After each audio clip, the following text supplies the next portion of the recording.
Friends, இன்றைக்கி நம்ம ஒரு சூப்பரான பக்கோடா ரெசிபி தாங்க பார்க்க போகிறோம். பார்க்கும்போது சிக்கன் பக்கோடா மாதிரி இருக்குல்ல, இது சிக்கன் பக்கோடா இல்லை, ஃபிஷ் பக்கோடா. இப்போ வாங்க இது எப்படி செய்கிறதுன்னு பார்க்கலாம்.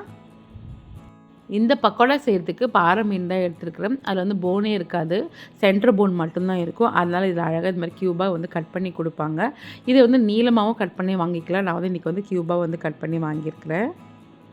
இது அப்படியே ஸ்லைஸ் பண்ணியும் கொடுப்பாங்க, அப்படியும் நம்ம வந்து ஃப்ரை பண்ணிக்கலாம். நம்ம வேணுன்ற ஷேப்பில் இந்த மாதிரி கட் பண்ணி நம்ம வாங்கிக்கலாம்.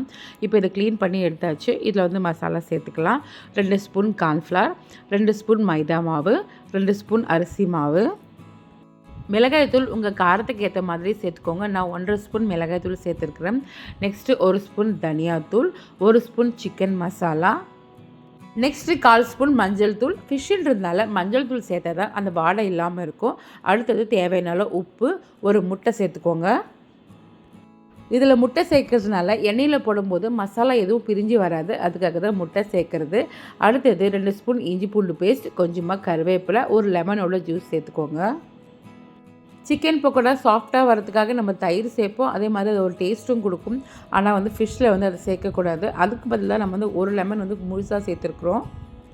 இப்போ இதை நல்லா மிக்ஸ் பண்ணி எடுத்துக்கலாம். தண்ணி எதுவும் சேர்க்க வேண்டாம். இதில் இருக்கிற அந்த முட்டை லெமன் ஜூஸே வந்து கரெக்டாக இருக்கும். இப்போ இதை நல்லா மிக்ஸ் பண்ணிவிட்டு ஃப்ரிட்ஜில் எடுத்து வச்சுடுங்க. எவ்வளோ நேரம் ஊறுதோ அவ்வளோ வந்து சூப்பராக இருக்கும். நான் வந்து ஒரு 2 ஹவர்ஸ் இதை வந்து ஊற வச்சுருந்தேன். இதையே நீங்கள் ஒரு 4-5 ஹவர்ஸ் ஊற வச்சிங்கன்னா இன்னுமே நல்லா சூப்பராக இருக்கும், நல்லா ஜூஸியாக இருக்கும். இப்போ இது எண்ணெயில் போட்டு பொரித்து எடுத்துக்கலாம். ரொம்ப எண்ணெய் சூடேற வேணாம், மிதமான சூட்டில் வச்சு பொரித்து எடுத்துக்கோங்க. கருவேப்பிலையை தனியாக பொரித்து நம்ம வந்து இதில் சேர்க்குறத விட இதை ஊற வைக்கும் போதே கருவேப்பிலையை சேர்த்தோம்னா அந்த ஃப்ளேவர் வந்து அதில் நல்லா இறங்கிடும். பொரிக்கும் போதே அதோடய வாசனை ரொம்பவே நல்லாயிருக்கும். எண்ணெயில் போட்டு உடனே திருப்பி விட வேணாம். கொஞ்சம் நேரம் கலர் மாறினதுக்கப்புறமா வந்து திருப்பி விட்டுக்கிட்டே இருங்க.